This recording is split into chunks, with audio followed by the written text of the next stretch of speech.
Assalamualaikum warahmatullahi wabarakatuh. Waalaikumsalam warahmatullahi wabarakatuh. Ya langsung aja ya. Iya, Pak. Temenannya saya jawab. Saya dikasih ini saya nggak bisa jawab juga kalau baca ini. Makasih banyak Pak. Dia mau dikte saya. Oh dikte gue loh. Gimana? Pertanyaan apa? Saya jawab aja sependek. Pak, rencana untuk apa yang dicapai? Pertama saya baru tahu tadi jam 1:30 kali, jadi belum banyak pikiran. Tapi pesan presiden adalah balik arah ekonomi, ciptakan pertumbuhan ekonomi yang lebih cepat, secepat mungkin. Itu akan kita kerjakan ke depan. Saya akan melihat di keuangan ada apa, instrumen apa yang masih bisa kita optimalkan. Di situ akan kita maksimalkan supaya ekonominya jalan lagi. Bukan jalan lagi, jalan lebih cepat. Nanti kalau jalan lagi dibilang berhenti sekarang. Ada instruksi khusus untuk soal penerimaan, bro? Belum ada. Saya suruh belajar sama Dirjen Pajak mana? Dirjen Pajak ntar ya? Bea cukai ntar ya?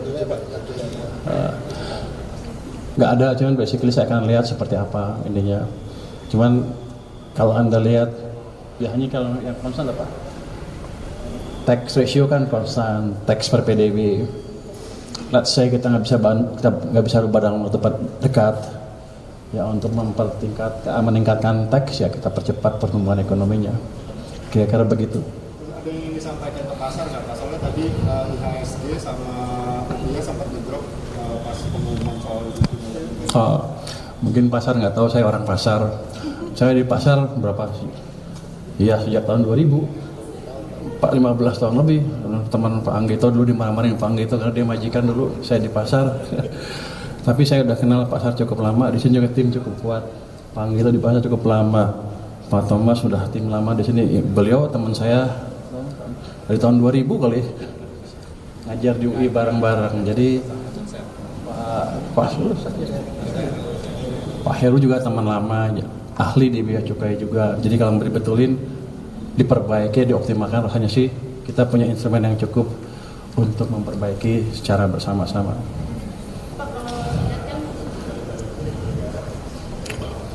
Belum ada. Kayaknya disuka-suka saya kelihatannya. Saya tanya, Pak gimana Pak? Boleh nggak saya abrik? Gitu kira-kira. Saya nggak tahu karena saya baru, itu kode boleh apa enggak.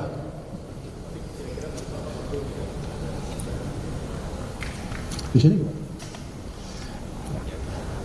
Kalau menurut saya yang langsung di bawah presiden seperti yang Anda dengar itu, di dunia itu nggak ada yang seperti itu.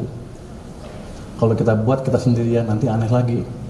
Jadi kita akan optimalkan sistem yang ada. Biasanya kalau kejelekan pemimpin baru gini, kalau pemimpin baru yang lama diobrak-abrik, buat baru lagi, soalnya mau bikin tonggak baru gitu kan.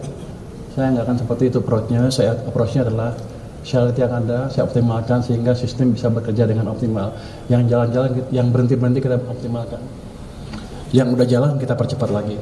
Jadi semuanya mesinnya bukan mesin baru, ini mesin lama tapi kita buat lebih bagus lagi ke depan. Ini orang pintar-pintar semua.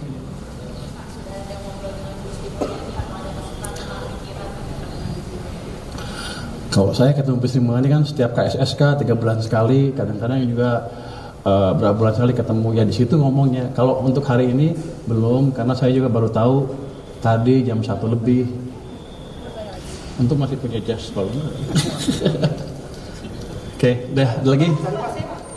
Kan kalau Bapak memang sudah malam bintang Pak di pasar keuangan, tapi kalau untuk sisi fiskal sendiri kan memang ini baru Pak. Kalau untuk Bapak sendiri seberapa akan belajarnya berapa lama sih Pak ini, karena kan kesehatan fiskal kita juga akan mantap Pak di tahun ini. Anda dari mana? Dari IDN Times Pak. Gimana? IDN Times. Anda nggak pernah tahu saya di mana ya? Iya Pak. Sebelum di sini saya di KSP juga pernah kan berapa tahun. Dan waktu krisis COVID 2020-21 saya di samping Presiden Jokowi membantu memformulasikan kebijakan fiskal yang baik pada waktu itu, bukan dari anggarannya aja tapi cara mengelola uang pada waktu itu. Jadi kalau Anda bilang saya nggak pengalaman, salah besar. 2008 saya bantu Pak SBY, saya think tanknya SBY.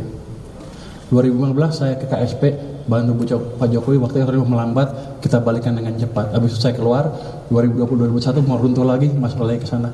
Saya selalu memberi masukan fiskal ke pemerintah. di belakang nggak dibayar. Mungkin sekarang dibayar, saatnya dibayar sekarang ya. Gaji gede nggak sini? Kira-kira gitu. Jadi saya udah kenal lama dengan fiskal, dengan ini ahli fiskal kita Pak Suhasil. Jadi saya nggak akan terlalu gampang, saya nggak perlu waktu untuk belajar lagi.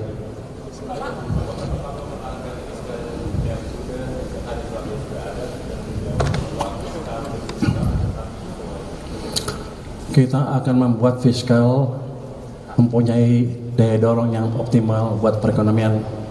Saya buat fiskalnya sehat, tapi kalau nggak dibelanjain juga ekonominya nggak jalan, runtuh juga nanti ekonominya. Jadi fiskalnya sehat, tapi kita pastikan nggak mengganggu sistem keuangan dan belanjanya bisa optimal. Ini kan sekarang agak lambat ya.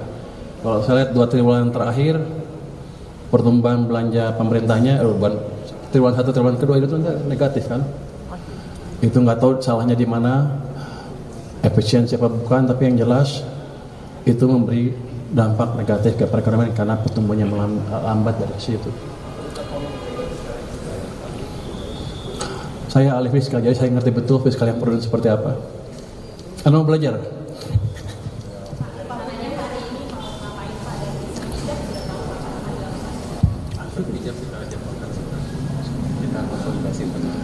Saya nggak tahu tuh 1 jamnya kapan, karena ada konsultasi internal. Saya tanya tadi Pak Seknek, Seknek di sana.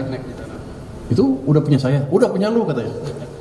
Tapi enggak, kita akan kulonulundu dengan Ibu Sri Mulyani. Saya akan mempelajari pesan-pesan dari beliau untuk memperbaiki di sini kelemahannya apa. Pasti ada kelemahan yang pengetahuan itu amat berguna untuk saya dengan teman-teman sini lebih mengoptimalkan dorongan fiskal ke perekonomian.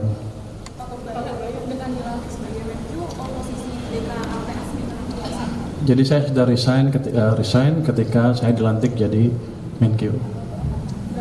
Tadi sebelum hari ini ya. Kosong, tapi nanti ada PJS. Nanti ada di sini. Luki mana Luki? Nah, beliau salah satu calon pejabat sementaranya. Karena saya di sini, kalau sana kosong saya suruh aja dia ke sana. Tapi di sana masih ada anggota DK yang lain yang bisa mengcover pekerjaan ketua LPS. Siapa? Ada kedekatan dengan Pak Luhut. Pak Luhut. Saya dekat dengan Pak Luhut, saya dekat dengan Pak Hatta, saya dekat dengan Pak SBY, saya dekat dengan Pak Sete, saya dekat dengan Pak Jokowi, saya dekat dengan semua yang membantu membangun negara. Jadi saya ikut di situ.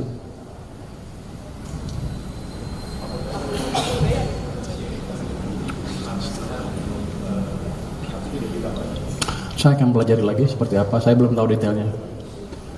Kalau untuk proses ini Pak, RAPBN 2026 ini flow-nya gimana nanti Pak? Kayak Bapak kan baru gitu kan, maksudnya kayak diganti nanti.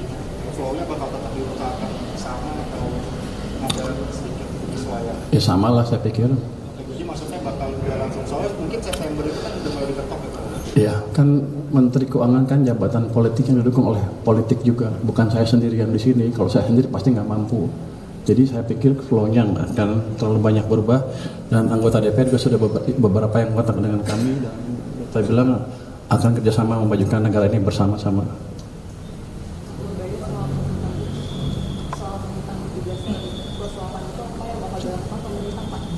Tentu apa? Saya belum pelajari itu, tapi basically begitu. Itu kan suara sebagian kecil rakyat kita. Kenapa? Mungkin sebagian ngerasa keganggu hidupnya masih kurang ya. Once saya ciptakan pertumbuhan ekonomi 6%, 7%, itu akan hilang dengan otomatis. Mereka akan sibuk cari kerja dan makan enak dibandingkan mendemo. Jadi maksudnya bakal tetap dikejar 8%? Bukan bakal dikejar 8%, kita akan kejar secepat ciptakan pertumbuhan yang paling cepat, seoptimal mungkin. Kalau Anda bilang bisa nggak besok 8, kalau saya bilang bisa kan saya nipu. Tapi kita bergerak ke arah sana.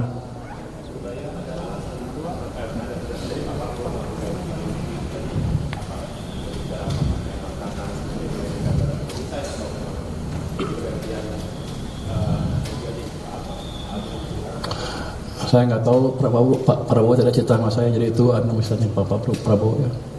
Tapi kalau saya pikir sih Ya penyegaran kan biasa. Ya, makasih semuanya. Assalamualaikum warahmatullahi wabarakatuh.